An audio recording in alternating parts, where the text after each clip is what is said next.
A present for Laura. The bell in the front hall jangled softly. Laura felt the now familiar ache of fear return to her chest. Not again, she thought. At the first sound, Martin had slid into the secret room and was pulling at the rug. Bert said nothing, and his mouth was set in a tight, straight line. He reached for the trap door, but Laura stopped him. She gathered up the dishes from which they had been eating and handed them to Martin. If it were the searchers back at the door, there must be no evidence of lunch for 3 in her bedroom. Bert nodded his approval, then set the trap door in place and unrolled the rug before he left to answer the bell. Laura pulled her rocking chair into the middle of the room and sat in it, tense and quiet, waiting for the thud of boots on the stairs. Instead, she heard Bert call with a hint of laughter in his voice, "Come down, Laura. Here's a young fellow with a present for you." Who would send her a present? Joel came to her mind at once, and she ran eagerly down the stairs. A small boy, whom she didn't recognize, stood in the hallway, clutching a package wrapped in plain brown paper and tied firmly with string. As she descended the stairs, he came toward her, asking in a stiff, proper little voice, "Are you Miss Laura Eastman?"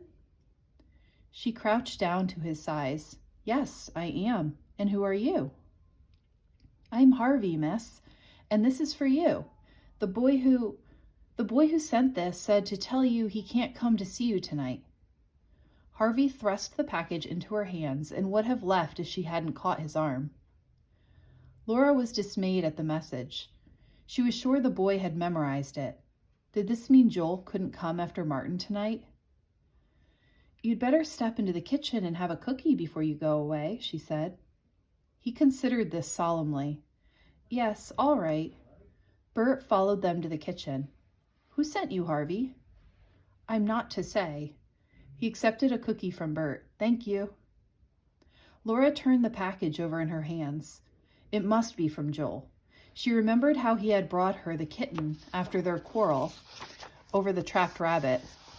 Was this a peace offering too? "Well, open it," said Bert.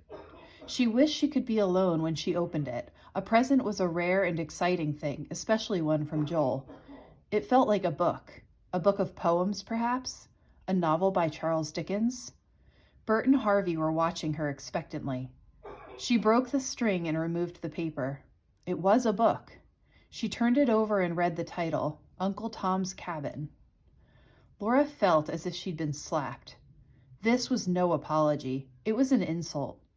This was that abolitionist book Joel had said she should read. You couldn't believe those abolitionists. Her aunt and uncle had talked about them. Abolitionists were so set on getting rid of slavery, they'd say anything. Almost in tears, she flung the book onto the table, where it landed with a thud. The little boy jumped and looked dumbfounded. Bert picked up the book. "I read this," he said. "It's good." Harvey licked some crumbs from his hand.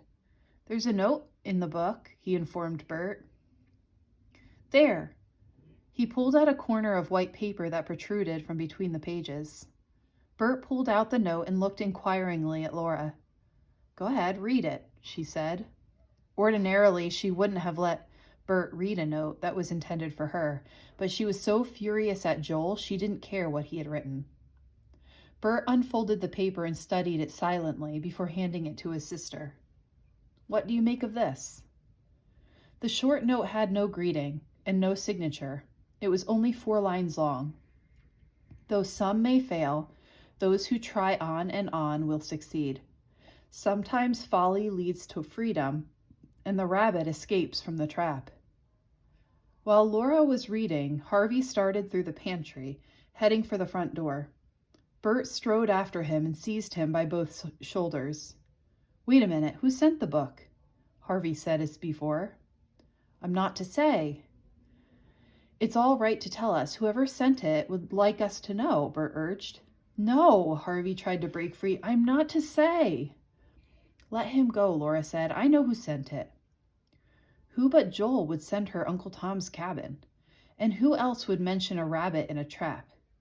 She fished another cookie from the tin and gave it to Harvey. "You're a good boy to do as you were told. Go straight home now." Happy again, Harvey went out of the kitchen and ran down the road. At the first turning, he stopped and waved. Laura lingered on the steps, glad to let the sun shine on her head. The house was beginning to feel like a prison. Bert took the note from her fingers. What's this all about? I have no idea. But you said to let Harvey go. I know who sent the note and the book. Joel Todd. I guessed that. Bert sat down on the top step. But Harvey might know something else, such as what this note means. I doubt it. Joel must have made the little fellow promise to keep quiet. Harvey was just following orders, and I couldn't see you torturing him to make him break his word.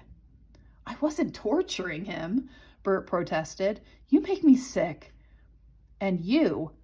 Out of the tail of her eye, Laura saw a little two-wheeled carriage coming down the road from the left. In it was their neighbor, Mrs. Fitch, and it was too late to run into the house. The woman had already seen them. Bert thrust the note into his pants pocket while Laura sat as if turned to stone. To her amazement and relief, the lady did not get out of the carriage. She merely paused at the end of the path that led from the front porch to the road and informed them briskly that she was on her way to town.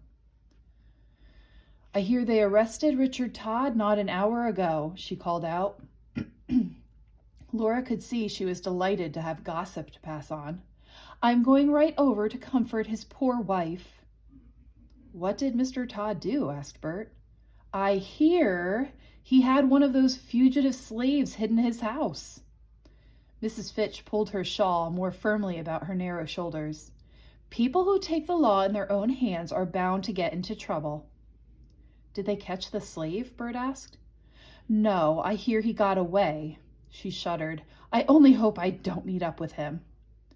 With this remark, she gave the reins a slap and continued west on the road to Lewiston. As soon as Mrs. Fitch was out of sight, Laura and Bert went inside and shut the door. So that's why Joel can't come tonight, Laura exclaimed. He said they had a slave hidden in his house. Imagine Mr. Todd being in jail. Mrs. Fitch was right, she thought. People who helped the slaves were just asking for trouble. I don't see why Joel couldn't come anyway, mused Bert. He's not in jail. Laura was positive Joel was not coming. She reminded Bert. Harvey said very clearly, the boy who sent this said he can't come to see you tonight. You heard him. I know, Bert sighed. Maybe I'd better go and talk to Joel. And leave me here? What if the slave catchers come back? I'd be scared to death. She remembered too clearly Walt's rudeness. I wish Prince were still alive. Bert frowned. So do I, but you'll be safe enough. Leave Martin in the secret room and no one will find him. If you go, I'm going too. Someone ought to watch the house, he protested. We can lock the doors. Bert gave in. Oh, all right, come with me if you're so scared. While I hitch up Sally, go and tell Martin we're leaving. Laura clapped her hand to her mouth. What'll Mrs. Fitch think? She'll be at the Todds when we get there. Bert grinned. We'll tell her we've come to comfort poor Joel.